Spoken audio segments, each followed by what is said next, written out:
semuanya, di sini saya Yan Fernando Sembiring akan memaparkan hasil laporan baca saya dalam mata kuliah homiletika dosen pengampu Dr. Ramli Harahap di dalam buku yang berjudul Berpikir Secara Teologis. Penulisnya ialah Ronald J. Allen yang diterbitkan oleh BPK Gunung Mulia. Tahun terbitnya ialah 2007 dan bacaan ini dimulai dalam halaman 9 sampai halaman 44. Kata teologi berasal dari dua kata Yunani yang artinya berpikir tentang atau logos dan Allah atau theos. Dalam pengertian umum, setiap orang mempunyai pendapat tentang teologi karena setiap orang Kristen berpikir tentang Allah.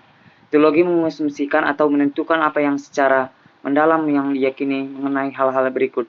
Yang pertama ialah sumber-sumber dan sasaran yang digunakan manusia untuk menafsirkan Allah.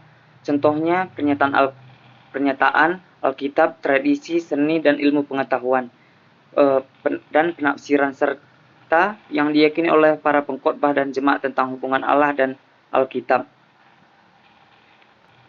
Yang kedua ialah hakikat dan sifat Allah.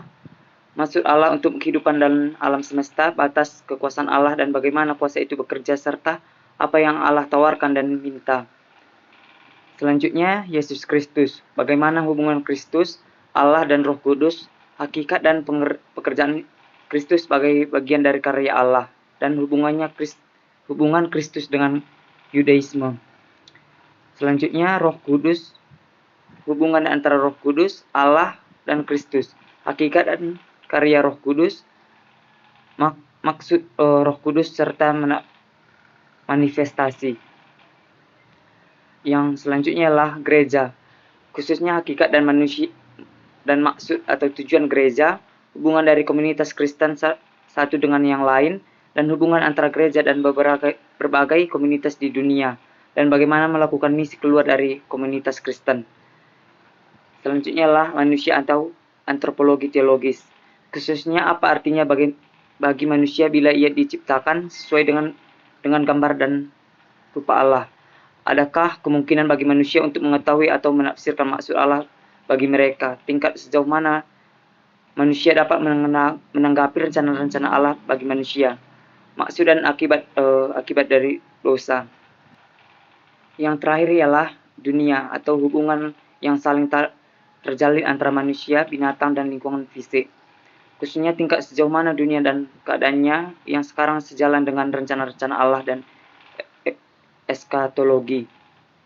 Keyakinan pengkhotbah tentang hal ini, entah informal atau formal, implisit atau eksplisit, tertanam secara naif atau berkembang secara kritis, mempengaruhi cara si pengkhotbah memahami Alkitab dan apa yang diharapkan akan ditemukan oleh si pengkhotbah di dalam Alkitab. Pengkhotbah harus berusaha menyebut baik bagaimana hal-hal pengaruhi tentang pemikiran teologis seorang pengkhotbah itu sendiri maupun faktor-faktor serupa yang bekerja di dalam jemaat. Pengkhotbah kemudian dapat merefleksikan secara kritis tentang bagaimana sifat-sifat positif maupun negatif dalam mengembangkan khotbahnya. Gagasan teologis pengkhotbah akan jauh membentuk bagaimana pengkhotbah memahami jemaat sebagai sebuah komunitas yang mendengar dan apa yang dianggap oleh seorang pengkhotbah sebagai tujuan khotbah. Pengkhotbah tidak semata-mata memberikan teks, tetapi menafsirkan teks Alkitab melalui lensa pendapat teologisnya dan lokasi sosial.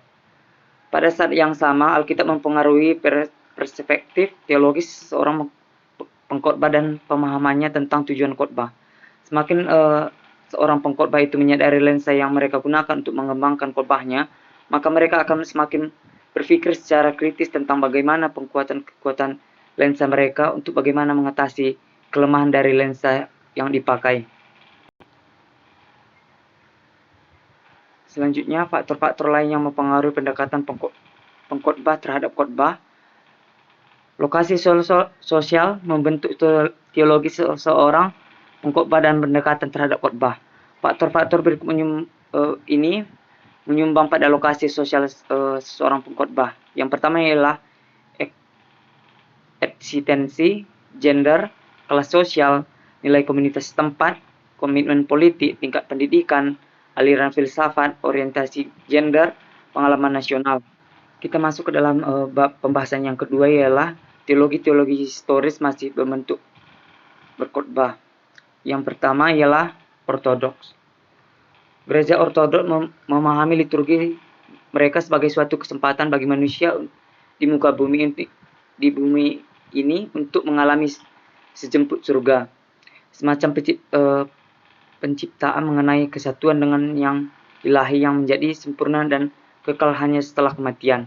Khotbah melaksanakan peranan pengajaran kepada jemaat, baik tentang apa yang terjadi dalam ibadah maupun ajaran dasar doktrin dan perilaku etis. Khotbah dapat memiliki sifat yang sakramental. Pengalaman pendengar khotbah dapat menjadi kesempatan ketika persepsi jemaat diangkat ke ranah surgawi. Khotbah menafsirkan ranah itu menjadi perantara pengalaman dari ranah tersebut. Yang kedua ialah Katolik Roma.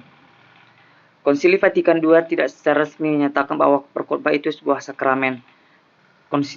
Konstitusi tentang liturgi kudus menyatakan bahwa Kristus benar-benar hadir dan bukan hanya di dalam roti dan anggur, melainkan juga di dalam jemaat dan di dalam khotbah. Pengkhotbah diharuskan menyebutkan anugerah karena hal ini benar hadir dalam kitab suci, di dalam pelayanan ibadah dan pelayanan kehidupan gereja, serta di dalam dunia. Lebih jauh, khotbah itu sendiri memperantarai anugerah, sebuah dokumen penting diilhami oleh Vatikan II. Peranan ialah dalam membentuk perkhotbah di gereja Katolik yang pada masa kini. Para uskup menyuruhkan khotbah-khotbah dengan kualitas sebagai berikut. Yang pertama, pengkhotbah harus mendasarkan khotbahnya pada kitab suci. Yang kedua, pengkhotbah harus membimbing oleh tahun gerejawi dan harus mengembangkan khotbah dari teks yang ditemukan oleh leksionari. Yang ketiga, pengkhotbah harus berbicara lebih dengan kalimat-kalimat fakta yang sebenarnya. Yang terakhir ialah khotbah harus berbicara dalam bahasa sehari-hari dan bukan dalam teologi yang abstrak. Yang ketiga ialah Anglikan atau episkopal. Kristus hadir melalui pemberitaan khotbah dalam cara yang sama dan kehadiran yang real di dalam roti dan anggur. Khotbah biasanya diambil dari sebuah teks dan memperhitungkan ekaristi dan musim liturgi serta hari Minggu dari tahun gerejawi. Tujuan-tujuan utama khotbah termasuk menolong jemaat menemukan bagaimana bahan Alkitab dan ajaran gereja yang lebih luas memimpin jemaat untuk membuat pemahaman teologis tentang dunia. Selanjutnya ialah Lutheran. Bagi Lutheran, keyakinan bahwa Kristus sungguh-sungguh hadir di dalam khotbah. Karena Allah adalah Allah yang berbicara, maka Allah berbicara ketika seorang pengkhotbah berbicara. Fungsi utama adalah menolong warga gereja untuk menerima kasih Allah bagi orang yang berdosa yang dinyatakan melalui Kristus. Selanjutnya ialah Reformat. Gereja ini menganggap berkhotbah sebagai kesempatan untuk mengajar mulai dengan nats Alkitab. Khotbah menolong para jemaat mengidentifikasi bagaimana Allah itu Maha Pemurah, bagaimana anugerah itu bekerja dan bagaimana anugerah menjawab di dalam iman. Fungsi Taurat antara lain ialah membimbing jemaat dalam jalan Allah. Seorang pengkhotbah akan berusaha untuk mengajar jemaat tentang bagaimana hidup yang setia. Selanjutnya ialah Wesley. Berkhotbah dengan cara sederhana dengan keyakinan bahwa Roh Kudus akan bekerja sama dengan pengkhotbah dan jemaat untuk menghasilkan kesadaran tentang kasih Allah. Yang selanjutnya ialah Anabaptis. Berkhotbah dimaksudkan untuk menginspirasi iman dan menolong jemaat sebagai komunitas untuk mewujudkan ranah Allah sebagai alternatif terhadap dunia. Gereja ini memandang bahwa Alkitab sebagai sumber utama dan mendapatkan bimbingan teologis. Selanjutnya ialah Penghimpunan Sahabat atau Quaker. Yang paling terkenal dalam kaum Quaker ialah cara mereka mengendalikan keinginan dalam ibadah dan terhadap gerakan Roh Kudus di dalam jemaat, yang akan memimpin warga jemaat untuk bangkit dan berbicara dari keinginan. Banyak orang Quaker yang percaya bahwa Yesus yang akan mengajar komunitas untuk menggunakan kata-kata yang mereka dipanggil untuk bangkit dan berbicara. Selanjutnya ialah Pentakostal. Pengkhotbah Pentakostal biasanya berorientasi evangelikal dan menekankan kehadiran dan kerjaan Roh Kudus. Pengkhotbah Pentakostal berpendapat bahwa Roh Kudus mengisi pribadi-pribadi dan jemaat dengan keadaan eksistense akan kehadiran Allah yang kadang-kadang diungkapkan ke dalam bahasa roh dan wujudan dramatis, tetapi juga dapat diungkapkan secara diam. Orang-orang Pentakostal percaya bahwa Roh Kudus mengurapi si pengkhotbah. Pengkhotbah Pentakostal menekankan kepada anugerah Allah melalui Kristus. Kita masuk ke dalam bab yang ketiga, masa pencerahan. Yang pertama ialah persepsi pramodern.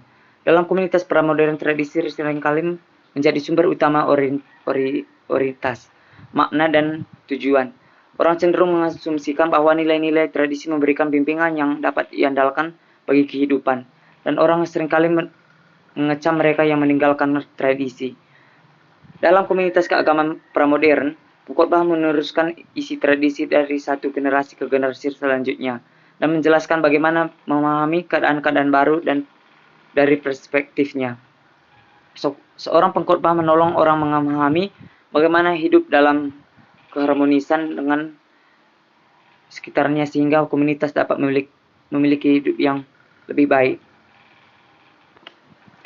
Selanjutnya adalah pencerahan dan pandangan dunia modern. Pencerahan yang berakar pada Renaissance dan zaman Allah melahirkan dua motif, yaitu bangkitnya metode ilmiah dan sebuah gerakan pandangan dalam filsafat atau rasionalisme. Tujuan pemikiran pencerahan adalah pembangunan kebenaran. Yang khususnya menarik bagi pengkhotbah ialah setiap pencerahan terhadap sejarah dan yang ilahi. Pencerahan menimbulkan perubahan lain terhadap kesadaran pramodern. Banyak orang mulai memahami identitas manusia bukan lagi terlalu komunal, melainkan lebih bersifat individualistik. Dan yang terakhir ialah pengalaman sebagai sumber utama untuk teologi.